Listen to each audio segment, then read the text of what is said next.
Welcome to the first ever edition of the Boxing Junkies podcast for the fans, by the fans. My name's Sherry Abbasi and I'm your host. Just to give a bit of background for anyone who doesn't actually know who I am. First of all, I'm a boxing fan. Boxing for me is a sport that I more found during my teen years, but it's been a big sport for my family. My uncles have all been big boxing fans, and it's been a sport that's just constantly been on TV in our family. For me, I sort of got involved with a YouTube channel, interviewing boxers, and Eddie Hearn and Frank Warren and a number of other personalities in the world of boxing back in sort of 2015, 2016. And that's sort of how I sort of built a bit of a profile on Twitter or in the boxing community, if you will. After that, I featured on a podcast on YouTube, the Boxing Gossip Podcast. A lot of you may have sort of followed that podcast as well and know me from there. And I've also featured on a few TV shows as well in sort of a capacity where I just break down boxing a little bit for the fans and whatnot. So that's sort of my story. And it's been a few years. I've been trying to get back into the sport in some way, but it's never really happened. Timing was never right. But I've had a few discussions with my co-host, who I'll be introducing in a minute, about having a podcast. Again, it took a little while to get there, but we finally made it happen now. So on that note, I want to introduce my co-host, Harris. Harris, how you doing, bro? I'm all good, bro. How you doing? I'm all good, man.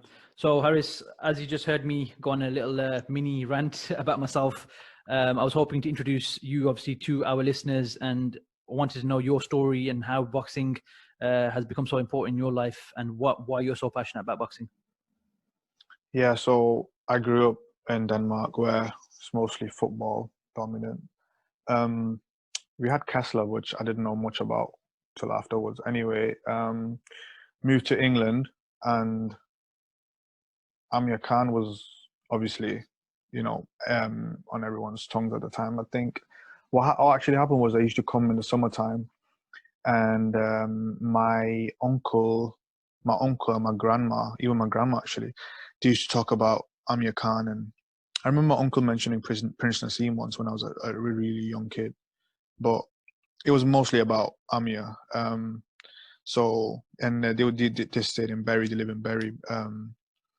Anyway, we watched Amir Khan. I think it was the fight after the Olympics when he fought Kindlen again. And I remember everyone in front of the TV watching, and that was like the first time I've ever watched live boxing, and that's when I really got into it. And then, yeah, obviously Amir Khan turned pro. I kept coming to England every summer.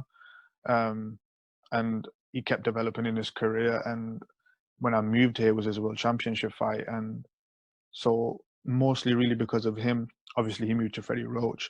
I started looking at YouTube videos, Freddie Roach, Manny Pacquiao's fighting Floyd, and kind of went from there, to be honest. So, yeah. Okay, so boxing's been a part of your life for quite a while then. And I wanted you to sort of tell us a bit about your sort of boxing training that you do with other people in your life, like your brother and whatnot. Yeah, like I said, I kept watching boxing on TV, and my little brother was there, and obviously we played football at home and mess about and stuff. And there was one day we were just watching boxing, and he was just copying the moves, and I was kind of copying what I seen Freddie Roach do with Khan. Because like I said, I wouldn't watch boxing as a kid. So I'm here, I think I'm 16, 17, turning 18-ish. And this is the first time I'm really getting into boxing. And the way Freddie Roach doing pads, like rapid pads and ducking under and like kind of fast-paced stuff. I started doing that with my little brother, and straight away, naturally, I felt like this kid's got some talent, And since then, we've been going, and hopefully we can post some videos or whatever. And he's doing really well now. He's 17 years old.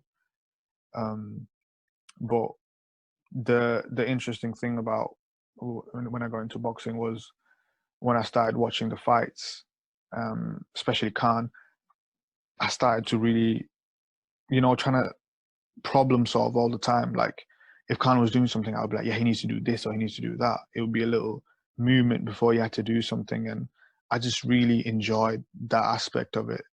The aspect of like breaking stuff down to the T and really figuring out what exactly is going on. And that translated into like my training. And I realized, this is arguably going to be my passion. This is what I really love to do. And since then, it's literally a bug that you can't get rid of. And, I love it. It's kind of mad. You just mentioned about your brother being 17 years old. I still remember him, being a little kid. When I saw you guys at the Canelo Khan presser for the first time, that's nearly 5 years ago now. So it's just mad that he's grown up so quickly. But again, I'm very interested to see where he goes, in terms of boxing, and if he actually picks it up properly. That's going to be a journey to follow. But yeah, enough about me and you waffling for now. Let's get into the news for boxing. So let's just have a quick rewind. 2 weeks ago, we had the fight, the return of Joshua Buatsi, light heavyweight, fighting in Milton Keynes versus Marco Kalic. What did you make of the fight? Well, we hadn't seen Buatsi for a long time, so I was, looking forward to seeing him because we'd seen Anthony Yarde recently. And obviously, Buatsi is what we want to compare that to. So after Yarde fight, I want to talk about Buatsi. And he finally had his day. The opponent, I didn't know much about this guy besides Eddie Hearn saying that the Savage Babbage had recommended him, which didn't leave me thinking that it's going to be anything great. But I guess, what was your expectations? We expected Buatsi to, show his level, because what's been talked about is that he's, at that level where, if Anthony Yarde, they say, is at a world level, or trying to compete towards that, Buatsi should really be having an easy time with someone like Chalic. And he didn't. He looked very stiff, and I felt like he was just taking way too many punches, as in blocking shots. And you could tell he looked really, it's been a long time, but it was, for everyone watching, I think, quite disappointing overall. I'm happy that he got the stoppage. And he did improve after getting punched in the eye, which I first thought was a thumb, but he actually got cracked, on the left eye. That after that, I was thinking this could go really wrong. But he improved, and I don't know why Chalic turns southpaw. That's what killed him off. Before that, he was doing so well. He was landing shots quite easily, but for some reason, he decides to go southpaw. And what he made the adjustment, didn't he? Because like I was saying, I was criticizing how he was just like tucking up and just kind of blocking and trying to smother after. I wanted him to, block and trying to counter off either the second sequence or third or whatever, which he wasn't doing, which I felt like, as someone at his level should be doing, which I've kind of seen him do before. But that's what he ended up doing. He ended up, instead of blocking, he ended up slipping the shot, coming over the top. And that right hand buzzed him, buzzed Chalic, and, a few more shots. And, he didn't let him smother after, and he killed him off. And, so it was overall is a bit, disappointing, because, talking about Buatsi, I've never heard of Chalic in my life. If he was an ex-world champ or a contender and Buatsi came through the way he did, then I would be a bit, different with it. But in terms of who he was and the performance, he got the stoppage, well done. Obviously, a lot of ring rust still, but I was quite disappointed, to be honest.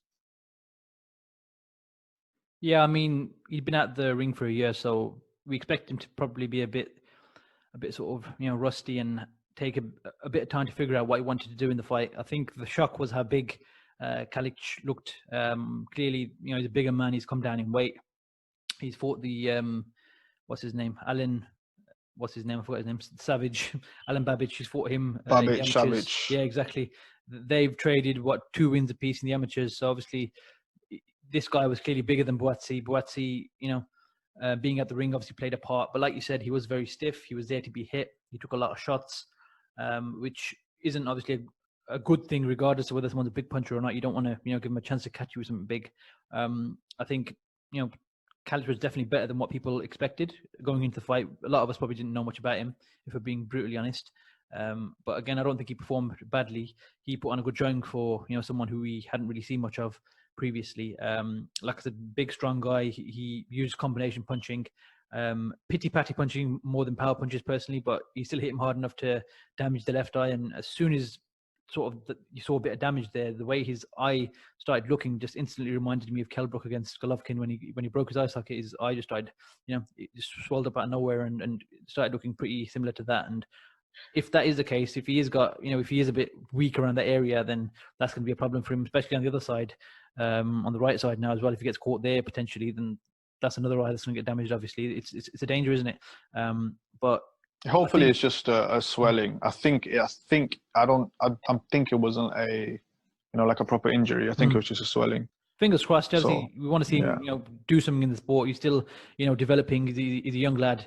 Hopefully he's got a bright future. I mean, the way he came back, it's an acid test ultimately. He came back and he stopped him. So we've got to give him credit for going through that adversity. He could have very easily folded if he was a guy who had no heart, but he's shown that he's got dug in him and he started fighting a bit more vicious towards, closer towards the stoppage anyway. He's a well-composed fighter, technically sound. I do think he will do well in the sport. I don't know how far he can go. We'll have to wait and see. But in terms of competition now, I think it's time to start stepping it up a bit more. With Buatsi, I think that they're going to work a bit slower now, especially after seeing what's happened there. They want to take the time and try and build him and give him some learning fights now. Because this would have been a fight where he learned more in that one fight than he did in the whole of his career, realistically. I'm sure me and you can agree on that. But it'll be interesting to see where he goes next. Yeah, therefore, like talking about Callum Johnson.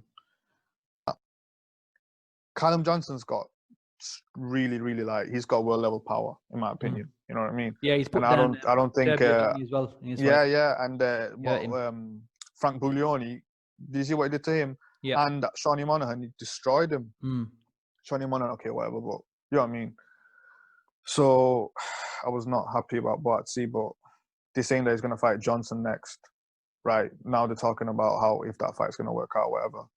And to be honest with you, I don't think Buatsi should do that. I think he should fight a few boxers or something. Just get in the ring, just keep it going for a few months. Yeah. So that's what I wanted to say about the Buatsi thing. Yeah. Like you said about the Callum Johnson fight, potentially being maybe the next fight or the fight after. So you're saying obviously you think it's quite soon for him, considering the type of fight that Callum Johnson has given. He was getting hit. He was getting hit. Exactly. If you give Callum Johnson a free shot like that, you're in trouble because he's a very, very big puncher, as we've seen, in his recent fights as well. So it's probably not the best fight to take next. But as well as that, obviously, there's always going to be talk about, all British fight with him and Anthony Yarde, two guys who have a lot of hype behind them. Obviously, considering the performance just gone a few weeks ago for Buatsi, what do you think that sort of fight looks like with him and Anthony Yarde in the future? Before this fight, I used to think that, right before the Buatsi fight, I used to think that I think Buatsi might win. I mean, Yarde looks more special. He's got a lot of talent, but for me, there's too much.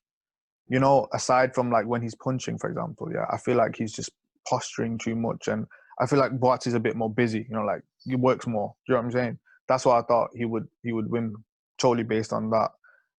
Skill for skill, I think Yarde is better, but he's not mechanical enough. Do you get what I'm trying to say? Do you not agree? What do you think about that fight? I think that Buatsi is probably technically the more sound fighter and looks like the more when you think of a technical boxer out of those two, if I close my eyes, I think Buatsi, he's got, that amateur pedigree as well. He fights a certain way that makes me think, okay, he's a better boxer. Yarde, we've seen him with Tunde Ajayi. Everyone thinks of Tunde straight away when you think of Yarde because he's an annoying character, right? That's his job. He's got to create hype. And the way he trains Anthony and the way he sort of taught him, obviously flashy and the pad work and everything, and the fact that Yarde had a very, very short amateur career. Yes, he's had a good performance against Kovalev for one round. Apart from that, he lost pretty much every round. No disrespect to him, he was in there. Obviously, he was in over his head to an extent, and obviously he got stopped due to exhaustion and stuff. He wasn't ready for it. That's the reality. If he was ready, he would have won. It's pretty simple. That's the way I look at it. But I feel like Buatsi is probably the more technically sound fighter. But in a fight between those two, if I had to pick right now, I'd probably lean towards Yarde. I don't know about you. Yeah, to be honest, I probably would, because the thing is, people might say Yarde's way more slick. Yeah, he's slick, but that's not enough. Do you know what I mean? Sometimes at a certain level, like against Kovalev, You know, and obviously people are gonna find Chunde annoying when he says like stuff like that Yard is more technical than Andrew Ward. Do you know what I mean? Yeah, I Have remember you heard that that. one? I remember that one. But he knows how to wind people up, and that's his job. He knows what he's doing. Yeah, he definitely knows. And you know what? I think people don't give him enough credit. Like, because I mean, okay, looking at some of his other fights, yeah, like one just that kid Bilal lost recently, right? Yeah. But still, like the way that I've seen Bilal fight before his last fight, and like the way he was, you know, like rolling with the shoulder, countering, doing certain things, which I know is like Chunde's system. I mean, they were still doing it well.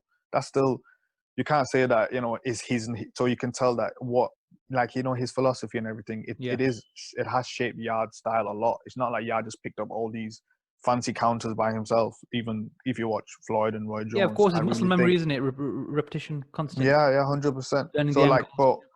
but obviously there is some things like the fight, yeah, was too early in it. Like it's a shame because it could have been, and you know what?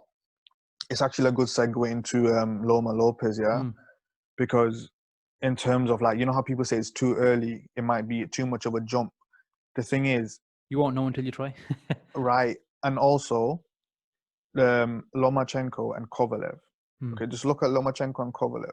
Mm. Now, you look at Lomachenko and you look at Kovalev. Who would you rather fight? I'd rather fight Kovalev. Yeah. Like, forget size. I'm just saying, yeah, if you're a fighter, Stylistically, if you're the yeah, same 100%. size. Yeah, 100%. exactly. Yeah. His time of like where he was at in his career. Okay, he's just got knocked out 2 fights before that. I mean, Yes. he revenged it, right? Yep. But And still, straight in with that fight, yeah. right? Do you know what I mean? So and Best then time to catch him, so isn't it, really? Yeah. Mm. it was the perfect time to catch him, you know. And I mean, Canelo made it look easy, but Mm. in terms of like how it relates to this fight, Yeah. it is kind of that much of a step up, right? Yeah. But the only difference is this is not a Kovalev. You know what I mean? We're Yeah. talking about Lomachenko, like a Yes. generational talent, like an all-time Once in a great. lifetime fighter. We've never He's on seen a, anything like this, and we're never going to see anything like it again. People are going to try and imitate it, but unless me and you have a kid tomorrow and we throw him in ballet for a few years, it ain't going to happen. honestly, you know, Lomachenko, you're talking about mad level fighter. Do you know what I mean? And it. I was thinking about this all week, obviously because I know we were going to do this, so I kept going over random ways of like looking at the fight. And if Teofimo was going up against anyone else in the same division, we're talking about Javante, okay, he's up and down 130, 135, whatever. Let's say 135. Let's say he was going up against Shakur. Let's say he was going up against, okay, Shakur's 130. But anyone like Ryan Garcia, Luke Campbell, yeah, I'm talking about most of the fighters. I would have given him a very good chance.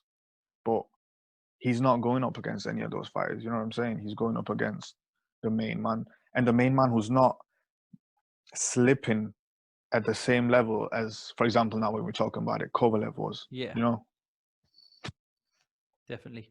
I think, like you said, Tiafimo against Haney, Garcia, any of these boys, Javante, that's a competitive fight. You'd call it, 50-50 So or even. potentially 60-40 in Tiafimo's favor against like Ryan Garcia anyway, I think. Devin Haney, not so sure. Javante is a beast as well, so that's probably like a 50-50. But with Lomachenko, the experience the man's got and the fact that the way he just run through the division, you know what I mean? He came straight in against Linares, stopped him, then straight in with Pedraza. I think he injured himself there. Then he broke his hand against Crawler. Sorry, he injured himself against Linares. Then 5 months later, he fought Pedraza, unified the division, fought Crawler, knocked him out and broke his hand. Then 4 months later, he was in with Luke Campbell. So again, Lomachenko is someone that we're not going to see for a very, very long time. That type of fighter who just, again, him and Usyk, just by chance, they happen to be, best mates. They've done very, very similar things. And obviously for Lomachenko, it's very personal that he wants to obviously become a undisputed champion like Usyk as well. And that's just crazy. How do you have two best mates who went through Olympics, got gold, and then became, undisputed champions as well? Something that's very rarely done in boxing. Absolutely mental. So full credit to them, the two of them. And obviously Lomachenko, like you said, he's not like anyone else in that division. Obviously, he's a smaller guy. He's probably fighting, in a division, maybe 2 divisions too high compared to his natural weight. But you know what? If you're special, you can do things like this. But at some point, weight divisions matter. So that could be a factor as well on Saturdays. It all depends on how Teofimo's made the weight and, what sort of fight he fights, really, isn't it? That's the exact reason for why this fight's even interesting. It's because of weights and size. and because Loma is that much better, but Teo has these advantages, right? Which makes it really interesting. If it wasn't, think about it, if this was at 126, I mean, it's a whitewash. Do you know what I mean? The only Yeah. interesting thing is because, and also, if this was before the Linares fight and before the Commey fight, it would have been a whitewash, in your head too. I'm speaking of like just thinking about the fight.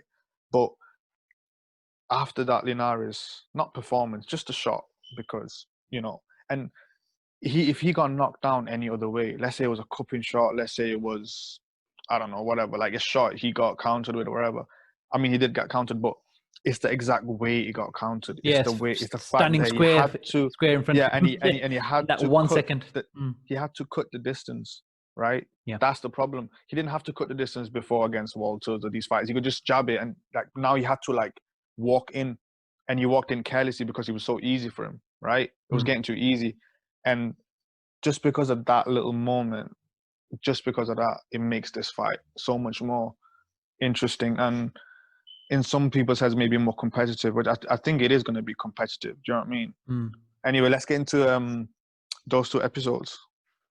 Yeah, so I mean, the Blood, Sweat, and Tears by Top Rank. I actually caught both episodes last night. To be honest, I thought it was very reminiscent of like, the HBO 24/7. I know they all essentially come across the same. The Showtime one as well, all access. The Floyd and Maidana ones. HBO, back in the days when they had the Miguel Cotto and Pacquiao and Marquez ones. They are brilliant shows to watch, and they do get you hyped for the fight. Gives you a lot of behind the scenes, and it just shows you exactly what these guys are thinking and how they're looking going into the fight as well. So from people like me and you who watch boxing and think about boxing all the time, it's obviously, that's perfect. We'd love to see 10 episodes of this to build up a fight, but obviously that's not really possible. But I mean, for me, like I was saying to you before we started the podcast, for me, the thing that I took away the most was the segment when they focused on the relationships with their fathers. When Lomachenko said, for me, there's no coach, this is just father. All I see is father, that's it. And then when they had Teofimo's portion of that segment, it became a much more deeper rooted, like issue. He started crying, he's mentioning that I want more for my dad. And you can clearly tell his dad's very, very hard on him, but obviously that's his dad's way of showing love and trying to create him, into a super fighter and become just a beast. Obviously we can see the potential in him. We know he's got skills. We know he up until this point, we've seen, he's got heart, he's got power, he's got all these factors, but sometimes there can be a mental and emotional part of a fighter that can fuck them up. And pardon my French, we're going to swear on the podcast because it is what it is. But people like Teofimo, like I don't know if you caught the press conference yesterday. He was actually very, very nervous sitting in front of Lomachenko. Lomachenko was just staring at him the whole way through, and Teofimo was like tripping over his words, and he looked very nervous to me. So clearly, this guy's a 23-year-old kid. He's not even a grown man yet. He's not there yet.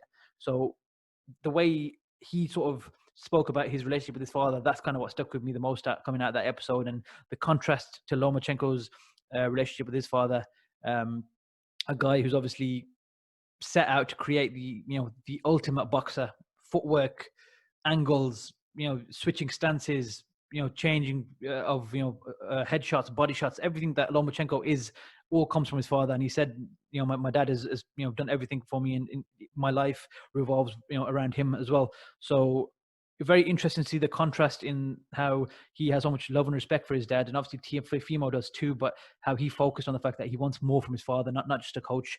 That really stuck with me on a personal level.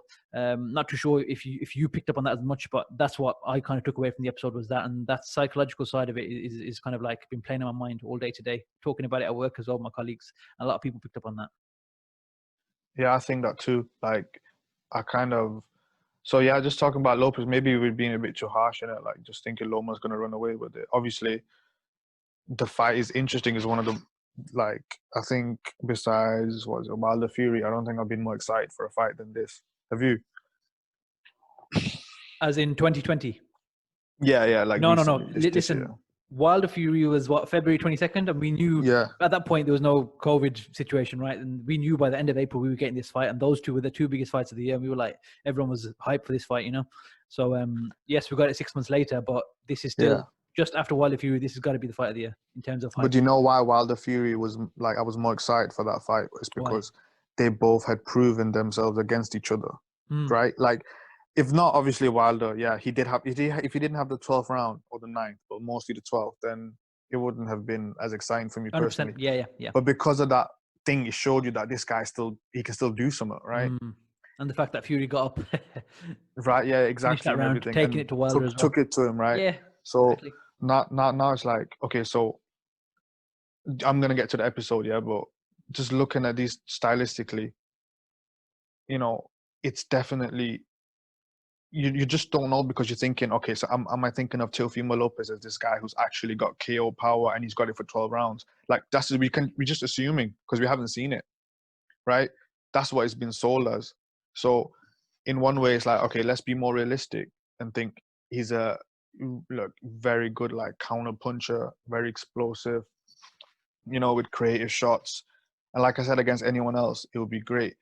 The only thing I've gathered, like you said, from that episode, that was a bit surprising. Like I was like, what? Where did that come from? Do you know what I mean? It was a bit out of the blue, to be honest, and it made me definitely question him, not mentally in a sense, like, because I'm obviously he's fucking strong mentally, but when he's fighting a guy, he's not fighting a Floyd Mayweather where you're gonna have to hunt him. He's gonna make it hard for you, but he's fighting a fucking human wasp. Do you get what I'm saying? And Yeah. that wasp is gonna nag the shit out of him. And for me, when I've been watching his fights, I still think he can do something. I still think because he's got fast hands. And the Campbell was hitting Lomachenko. Lomachenko's gonna get hit. He's so aggressive. Do you know what I'm saying? He's not the type of fighter where, like I said, a Floyd Mayweather, where you have to solve the problem. He's trying to solve your problem. Like he's coming at you. He's putting mental pressure on you. Yeah. So when people talk about Lomachenko and they're like, "Oh, you have to pressure him. You have to pressure him," but no one can pressure anyone as well as Lomachenko can press him, right? Like the way if Teofimo decides to pressure Loma, if he can do it in a certain way, right? But the way Loma can do it, I mean, he can't do it we're back to him. talking about the foot feints, the body feints. I mean, A lot of it's psychological. insane. It's psychological. A lot of it keeps is, you yeah, guessing. definitely. Yeah, that's it. All the time, Mental pressure is always there. all day. It's a very much mental pressure, and It's a draining way to do things. And he picks off of it, and he makes you throw, and you know what? Lomachenko recently has become a vicious body puncher, in my opinion. Like, look at his last couple of, and then you think about Teofimo.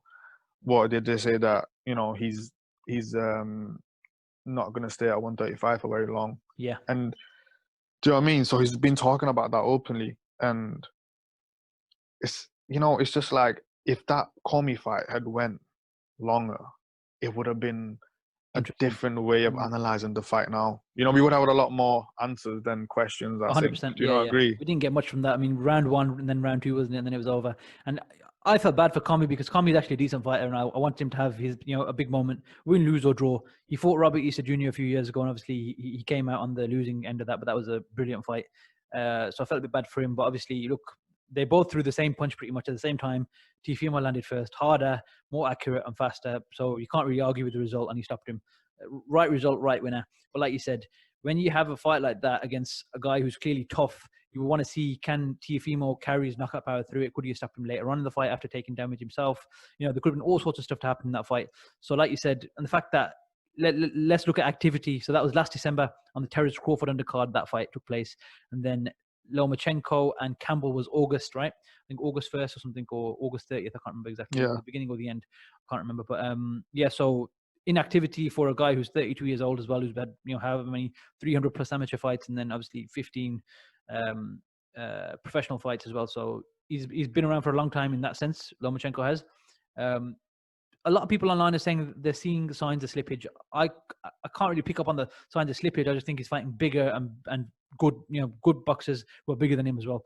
Obviously, he's still levels above them, but the fact that they're bigger, there are certain intangibles that make Lomachenko look a bit different. So I don't think it's slippage necessarily. I just think it's the whole styles making fights and the size advantage they have over him. So we're going to see what Teofimo's got on Saturday, and we're going to see, like I said, that psychological side of it. When the pressure's on and this guy's in his face constantly, if he can't really hurt him, if he can't stop him, and this guy just coming at him from left, right, ducking under, coming up top, going around, running around circles around him, and he's getting hurt. And like you said, body shots are going to be key, because if this guy is that big and he's moving up to 140, he said after this fight, then when you say something like that, you can't make the weight, or that it's a hard graft to make the weight, and you're going to move out the division afterwards. You've already got one foot out the door, so this guy knows, cool, there's something here that I can work with. And Lomachenko doesn't even need that; he's going to go to the body anyway. So, but the thing is, now he wants to hurt him as well. We've seen the episode; he's starting to get a bit wound up by Teofimo's dad. Yeah. So you've given a guy who not only is he generally a mean fucker in the ring, you've given this guy even more ammunition. Yeah. That potentially could work against Lomachenko. We don't know, but I don't think. I think once he's zoned in, he's zoned in. He knows what he needs to do, and this is a big legacy moment for Lomachenko as well, to become undisputed champion essentially. So I think he's gonna be zoned in. He's gonna go to the body. He's gonna hurt him, and he's gonna make it very, very difficult for Teofimo to last. And will Teofimo's dad? We're going to see the other side of the coin now. Will Teofimo's dad have any sort of mercy on his son and throw in the towel, or will he say to him, look, you've had enough, or is he going to let his son take a beating, which could potentially shorten his career as well? I think Teofimo is at a similar point here. I'm not by any means comparing the way the fight's going to play out, but obviously when Mayweather and Canelo fought, people said, young guy, he's bigger than him, he's the future of boxing, this, that, and the other. Canelo obviously fought a very different fight to what I think Teofimo is going to have to do to beat Lomachenko, and Lomachenko's obviously a very different fight to Floyd as well at this point. But I think if Teofimo loses, it's not an issue. Obviously, he's 23 years old. He's a kid he's got star quality. Next 5, 6, 7, 8 years, there's so many fights this guy can have, the way he can be, a favorite potentially, or even 50-50, but you're really going to favor him. And he's going to be a star regardless, I think. So even a loss can make him a better fighter the way it did with Canelo. I think if he commits himself and psychologically stays, positive after a loss, I think he's going to be a superstar of the future. But again, what if he wins? I know me and you aren't probably leaning towards Teofimo winning. If he wins, that's massive. That's massive. That is... I don't remember a bigger win. This is insane. Because look, you think about Klitschko, Fury, like a contender. Well, I mean, he's a champion in it, but you know what I mean, like someone going for that big win where everyone thinking he can't do it. Yeah. And I don't remember I don't. It's gonna be. I mean, this is Lomachenko. You're talking about 2-time Olympic gold medalist. You know what I mean? Mm. I don't think. I don't think it's going to be a bigger winner than unified champion. He's done it all pretty much, apart from Undisputed. Which again, when you say apart from Undisputed, it's a big goal for him. But what I'm saying is, when you say apart from Undisputed, you should forget Undisputed for a second. We've just made a separate level for this guy. We're saying, he's done everything apart from that. This guy's clock boxing. He's only got to do this one thing, and even then, he doesn't need to do this. This is something he wants to do. And he's probably going to do in a few weight classes. Then it's going to be in his next goal. Do you reckon he's going to go back down and try and unify there as well? I don't know. This guy he's crazy. I don't know. Like think about it like this, at his age and his status, yeah? Because let's be honest, yeah? Okay, 32, but he's more like when Floyd was, when he was, a bit in his second career. So, okay. We've seen Floyd take that chance with Canelo, right? But aside from that, it was a bit more calculated. There was no Keith Thurman or Errol Spencer his last fight. Like, you know what I mean? He was like, I'm gonna pick Berto. You know what I mean? But Lomachenko is actually choosing to fight, because he could. I'm telling you right now, if Lomachenko could easily have been like, forget this kid, like I can fight. You know what I mean? I'm gonna look to fight Javante or whatever. But just his ambition alone, you know what I mean? That he's still hungry to do it. Yeah. And if he becomes undisputed, that's crazy. I mean, I just imagine Teofimo becomes undisputed.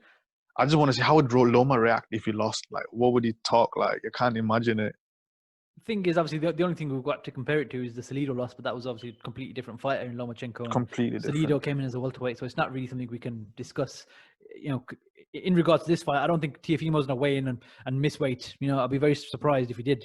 You know what I mean? I don't think that would benefit him, because I think the thing is, Teofimo, he hasn't got a lot, like he's not a volume puncher, right? So he looks for his shots. He likes to set up his shots. When that's not going on, there's sometimes not a lot going on, right?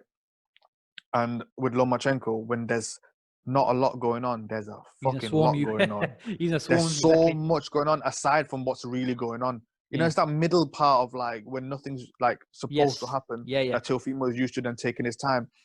So like when I'm thinking about the fight, because I think it was the first episode, they showed a bit of training footage, and I got quite interested in it. And I was seeing him like reacting to everything, right? So that made me think that they're gonna probably wanna kind of meet Loma head on, right? I mean, that is probably the best thing they can do because he has got power. If he didn't have power, I mean, choose some other plan. But if you have got pop You and bet you on have that got power. Yeah. size, and he's got really fast counter punching and he's really like athletic, you know, with his I don't feet, know you if know, you he can noticed jump in. yesterday, they kept going back to a shot of him like focusing on the bag on the wall, throwing an awkward sort of overhand right, the same way he did against Commey. That might be a factor where he's going to keep going for that punch. But the reality is, if he does it over and over again, Lomachenko's just going to dodge it every day, isn't he? Really? But the thing is, Loma gives you so many options. He literally gives you so many options for him to be hit. Like just watch the Campbell fight. You know, when he has to come in Yeah. and cut a bit of distance, like in the Pedraza fight too, he didn't look like he usually look. This is only because of weight and size. You know what I mean? That's what makes him more competitive. And you know, he's going to have to try to be the thing I keep thinking about is when they're trying to go head on. Like what did Loma say yesterday? He said that he thinks it's going to be a chess match. That was interesting for him to say that.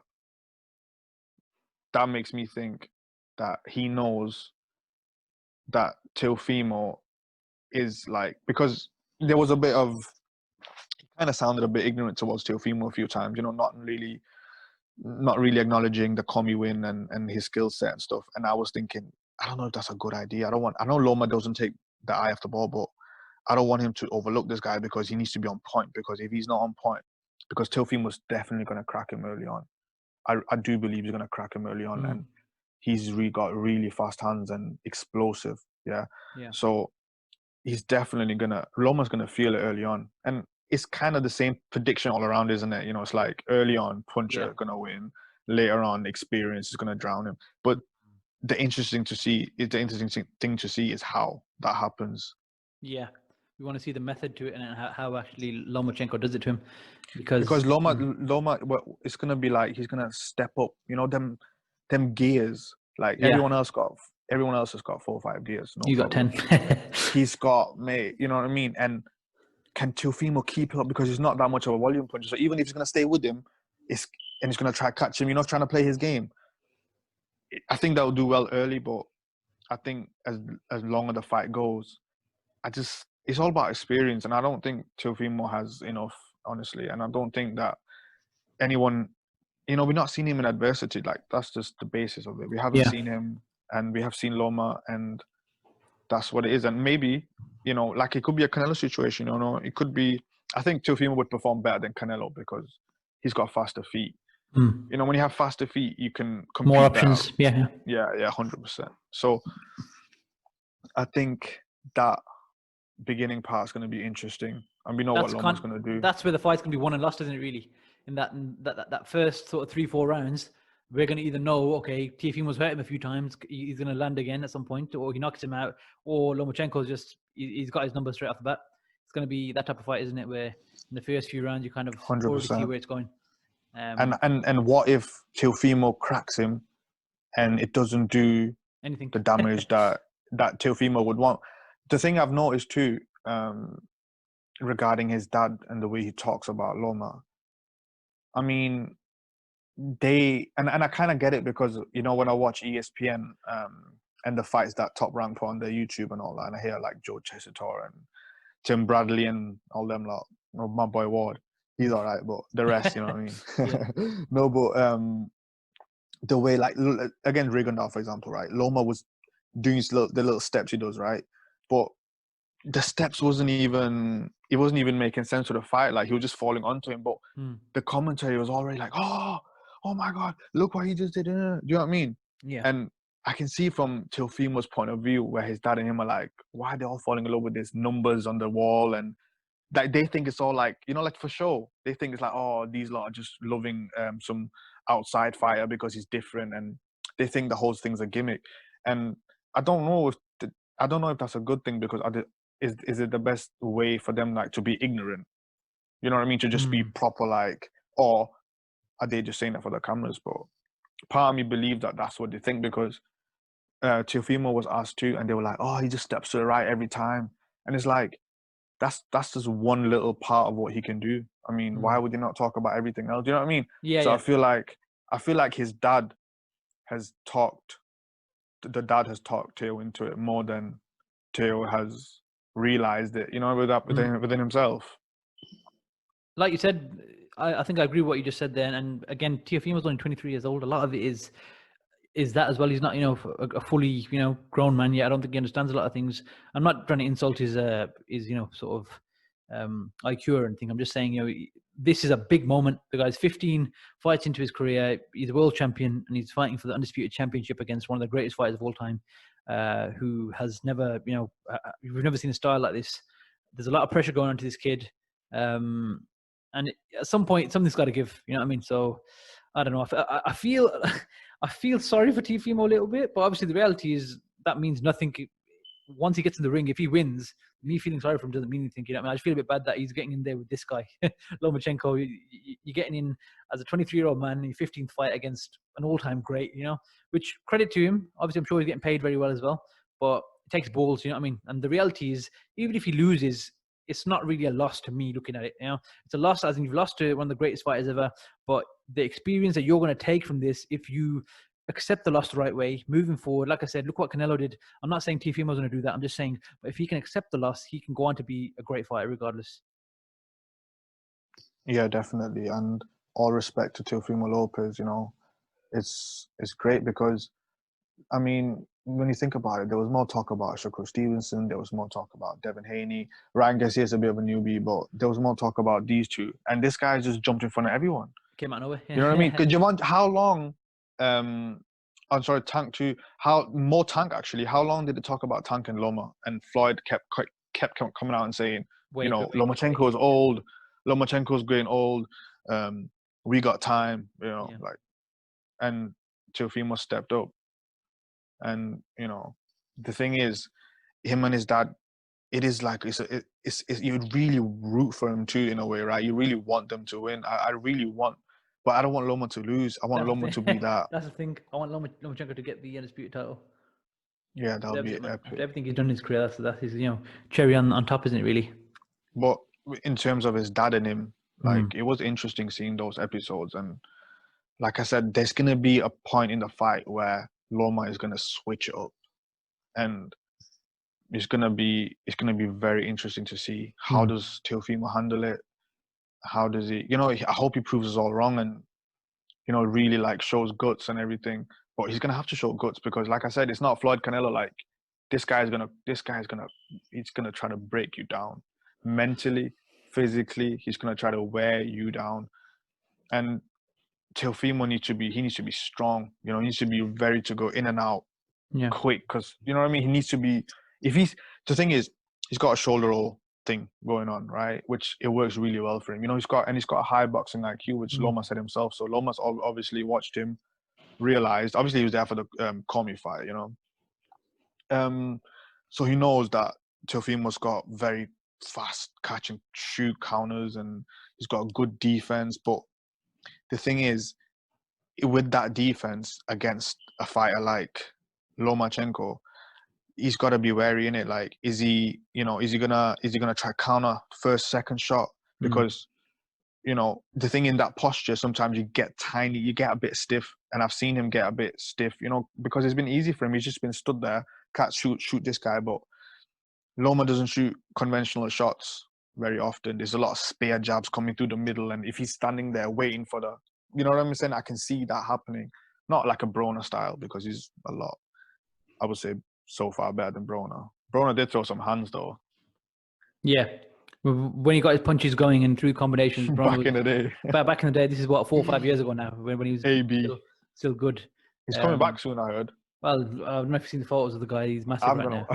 But he always blows up between fights. But now he's looking huge. He looks like Rick Ross. Yeah. Got a big beard as well. But should we just come with that prediction or? Yeah, let's do it. You go. Right.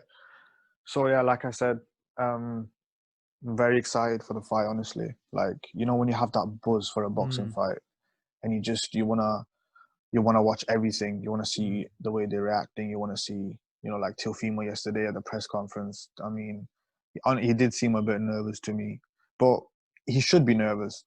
You know what I'm saying? Yeah. He said he had sorted out with his dad, which is a good sign because they're gonna need each other. Hmm. If he can't go into that corner looking at this man thinking, you're not with me, Hmm. there can't be any doubts. So the whole emotional part of it, I don't want to read into it too much, but it's hard not to. You know what I mean? It's right in front of my face and cried. It's not like we heard about it behind the scenes. You actually cried on TV. So fucking, we're going to have to put that into the conversation. So, and like I was saying, technically, I know I start and stop analyzing and then I talk about one thing and then I analyze another thing. Fucking, but I'll get to the point. I think it's going to be a very interesting fight in the beginning. I can see it playing off mid-range, both looking at each other, both trying to feel each other out. I can see Lopez, catching him a couple of times. I think for Lopez to win, he's going to have to make Loma not be comfortable getting into his groove. That's it. You're going to have to keep him at a certain distance and you're going to have to hurt him. It's very, I mean, look, it's like a train coming at you. You're going to have to, put a dent in it somehow. Otherwise, this train's going to keep coming at you. And that's what's going to happen in the beginning. And I think it's going to be interesting to see what shots he's going to try countering with. And it's going to be interesting to see how Loma's going to react to his counters and counter back. And it's going to be an epic, fast-paced chess match. Like I said, I just think that the uppercut and stuff is going to be interesting. I think Lopez got a very good uppercut. He's going to look for that. But I can see Loma just, upping the speed. Like I said, all them in between things that goes on in a round. We haven't seen Teofimo navigate around.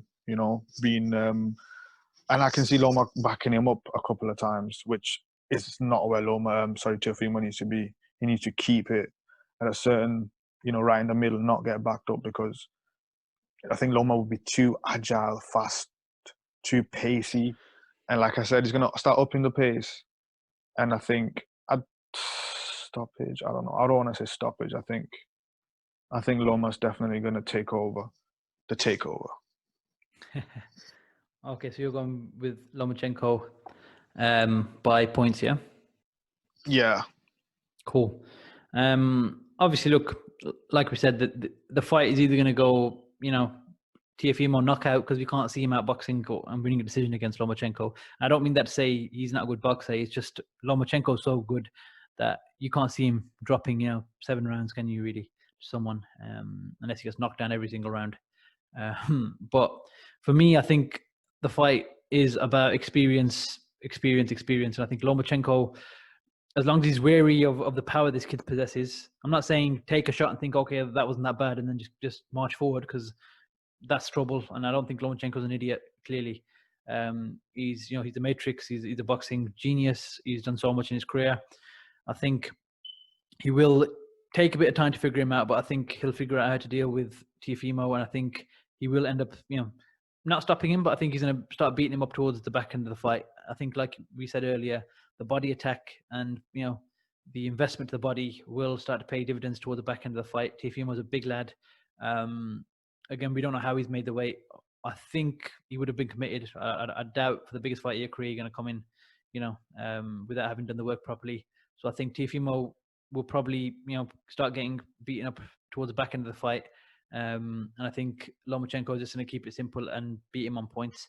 But then the other side of me kind of thinks in my head that Lomachenko is quite a vicious guy, and I think he wants to hurt him as well at the same time. So stoppage might be on the cards, but if you're going to put a gun to my head, I'd say Lomachenko points, safe option. And I just think it says more about his skills if he can just go throughout the whole fight, outbox him, and just keep him out without really getting hurt. Then it just once again adds, more to Lomachenko and just shows, what, this guy is just something special, man. We're never going to see anything like this again.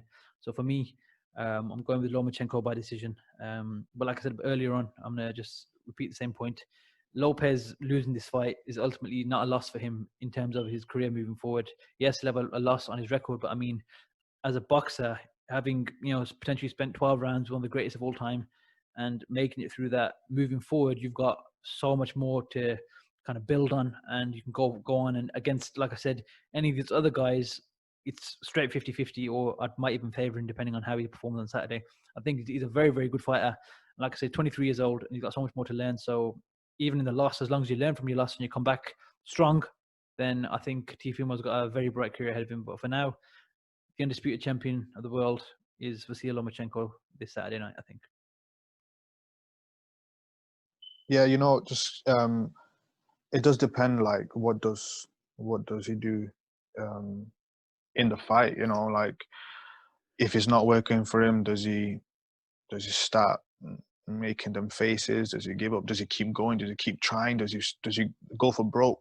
Because everyone wants to get behind a person who talks like him. He's got charisma, character, good-looking kid, good story. Do you know what I mean? And very likable. very likable. And if he shows bottle and if he backs his mouth up, then it can't go wrong for him. You know what I mean? Exactly. And just one quick another analysis point. Okay. Go for it, man. Go for it. This is what it's for. I think Lomachenko could make this fight easy. I think he could make a lot of his fights easy. Do you know what I mean? But he doesn't want to. I think he gets bored. I'm telling you, Loma could easily feint him, jab him, move around. I've seen Loma do it loads of times. When he's like injured his hand, how he just bounces about and just catches you coming in. Like, amateur style boxing. He could easily do it, but he's a perfectionist. It's like he says, he's painting a picture, and it's going to be a great picture. I can't wait. Yeah, man. Everyone's excited for this fight. Like I said earlier, a lot of my colleagues at work were watching highlights on YouTube of the Campbell fight, and just been talking about it all day. So this is obviously a massive fight, and the fact that we're still getting it during the lockdown is obviously credit to both fighters and obviously promoters and the broadcasters. But we should have got it for. We shouldn't be. It shouldn't be £10. But well, that's because we didn't get it on one of our broadcasters, unfortunately. But shocking. It's still a fight we're going to watch in it either way. So as boxing fans, definitely going to watch it. No, don't know about paying for it, but I'm going to watch it. Well, I'm not going to comment on that. We don't condone that sort of talk on the Boxing Junkies podcast. No, that's fine. Look, either way, it's hard times, man. We got to get our boxing in. We got to watch it. Whether you watch it illegally, watch it legally. Enjoy the fight. That's the main thing. So either way, look, win, lose or draw, whatever the result is on the weekend, we know we're going to be in for a good fight. I don't think these two characters can gel for a bad fight. It's just a matter of whether, if Lomachenko just dominates and has a shutout, we're still going to enjoy it as boxing fans because we're just going to love everything he does. And that's a huge win for him. And if Teofimo knocks him out, then bloody hell, I'll probably be in shock and won't be able to sleep all night, because that's something we've never seen. That would be crazy. So yeah, like I said, we've seen him put down, but we've never seen him, wobble to the point where he's, falling all over the ring. If something like that happened, he could definitely get hurt, though. I think he could get hurt. Definitely, because this guy's big and he's strong, and Lomachenko's not a big guy, so very aggressive. Yes, at some point, something's got to give when it comes to weight classes. Yeah. You can only. I forgot one thing. Let me just say the last thing. I forgot to talk about Kazashvak. Yes. Did I talk about it? I forgot, didn't I? No, you didn't mention it earlier. Go ahead. Right, yeah. So Kazashvak's fighting Sky Sports Bill, Ritzen, that Spanish guy is fighting or whatever. And it's going to be interesting because I know he moved trainers to Angel Fernandez, and he said that he moved because he wants to be like an aggressive counterpuncher. Which, like watching him, I felt like he could have, he's got a lot of, like, he's a good boxer. For people who don't know, he's a southpaw. He's a good boxer. He's an Olympian, Pakistani guy from Leeds, and he's fighting. It's a decent step up, this thing, on Saturday. I've been seeing a lot of the training clips, and he looks really good. Like well balanced, and Angel Fernandez seems like, obviously we've seen him got pretty known for the Joshua thing. I've seen him work with, I think, Isaac Chamberlain.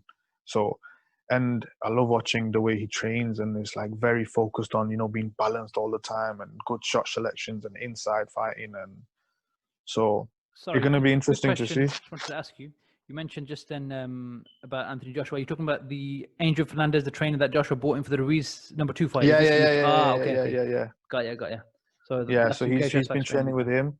Yeah, and because I think Kez looked better in his last fight too. He looked pretty good. Like, he's getting stronger and more, developing into a proper pro.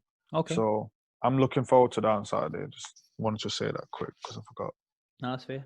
I think the other thing we need to touch on as well was obviously the big news this week that the Tyson Fury and Deontay Wilder third fight is looking like it's pretty much called off.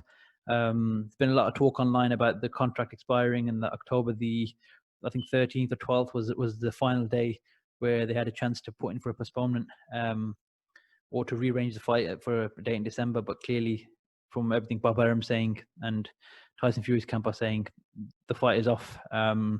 So Deontay Wilder hasn't said anything. Shelley Finkel seems to say that we can still make the fight, but it does look like they've moved on.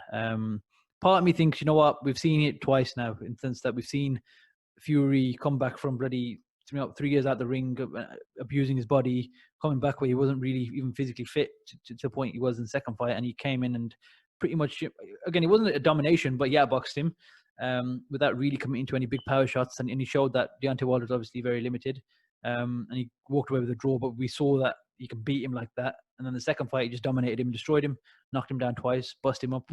We don't really need to see a third fight, but I feel a bit bad for Wilder in the sense that he gave Fury, the second fight, and then he won't get a chance to, have a rematch for his belt. But like I said, I think we all know how the third fight's going to go anyway.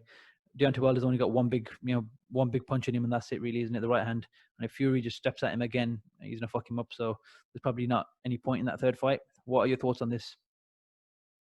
I was like a bit surprised because reading what Shelley Finkel said this week sounded like, when you tell a mate like, yeah, go, I'm all right. It's like they were like, what's going on here? Because the whole reason for why the fight didn't happen was because of the pandemic. So I know that they got an extension based on his injury, right, in July or something they were saying, but the reason for why it didn't happen in December was because of that. The dates were going around with the crowd, and that was the whole reason for why it didn't happen earlier. So from Wilder's point of view and his team's point of view, I wouldn't be happy. I would be like, yeah, but circumstances. If it was normal and he had to pull out again because of an injury, no problem, acceptable. But it was because of the pandemic. So from that point of view, like, I wouldn't be happy with it, right? Yeah. From Wilder's point of view anyway. But I couldn't give a shit about the third fight, to be honest. It's a total waste of time. Yeah. Total waste of time. But I just don't get why they're not fighting harder for it. I would. You know what I mean? Because Shelley Finkel, usually is on point, isn't he? Like you said, I think the intangible part of this is the fact that the pandemic came around. Again, me and you aren't lawyers. We don't have how legal contracts work for fights. But if Wilder's team didn't put in something about, something unforeseen taking place, then that could potentially be where, Tyson Fury's team managed to wiggle their way out of it, essentially. And the fact that, you don't want to drag on this now till next summer for a rematch, you know what I mean? Wait until there's a crowd and all this rubbish. Like you said, it's definitely the best thing to happen to Wilder. Yeah. The thing is, he's too. I think him and his team, they don't really think rationally. I mean, he thought the suit was the reason for why he lost. You know what I mean? So I'm not just saying this because of any personal feelings towards the guy. I'm just saying this is what he said. He thinks that a suit that he wore to the ring was the reason for why he lost. And then his brother, obviously, after Deontay died in his autopsy. Have you heard about the autopsy thing? Yes, I saw that. His brother posted, they seen a dent and they said in the autopsy, like, what the hell? Anyway, from Deontay's point of view, I think he was so hell-bent and his team, like Jay Diaz. I mean, like I said, he sacked Mark Breland because Mark Breland was the only one who was real with him. That was a joke. Right? He was the only one who was real with him and he sacked him. Anyone else is like Jay Diaz and these people. They all leeches, man. Just leeching off him, that's it. This is yes man. He wants to have yes men around him, right? Because they actually made him believe that it was because of a suit. So are you telling me that after the suit, or after he thought that it was the suit, someone probably mentioned it to him and he was like, yeah, that was a bit heavy. Instead of like thinking, how can it be a suit? Are you dumb? Do you know what I'm saying? But everyone else would be, yeah, it's a suit, bro. It's a suit, bro. So the thing with the whole suit thing. Yeah. We heard about it, literally a few days after the fight, or if not the next day. But I've not once heard Deontay Wilder come out and say, I don't know, have you heard anything of him actually saying? Yeah, no, it's legit. Trust me, it's legit. Legit. Like, where did you hear him say, or did you see articles? It was a phone conversation he had with different American writers. But I've heard that American writers like Keith Idek, Lance, who was the other one? Yahoo Sport one, what's his name?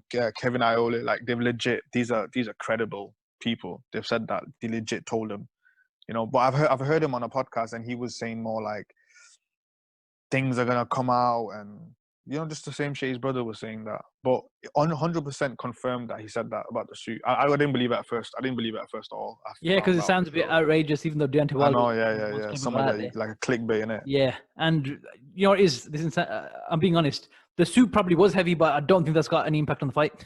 You know what I mean? He said he trained. He said he trains in the In a same 35-pound or amount of weight. 40-pound vest or The something. same Exactly. amount of weight that vest was. He says that Yeah. he trains So in it. how So can you walk the ring and lose all your energy? Yeah, true. yeah. But anyway, again, digress. Back to the point. The fight. I'm happy that it's not happening, and I'm thinking this is the only way that Deontay Wilder and his team, if they don't, I think if Shelley thinks, you know what, maybe it's for the best, but I'm gonna act like, oh, we got screwed over. Do you know what I'm saying? And if Wilder starts believing that and he starts kind of going and thinking, all right, you know what, I'm gonna regroup, because that's the best thing for him. Don't fight Fury again. Do whatever you do not fight Fury again, bro. Like, he should What's just the reason rebuild for his saying that? career. If Deontay Wilder fights Fury again, I mean, it's over. He's got a lot left if he goes in a different direction for a while. You know what I'm saying? So Like, fight when you say he's Robert got a lot Helenius. left, obviously you mean he can knock other people out, right?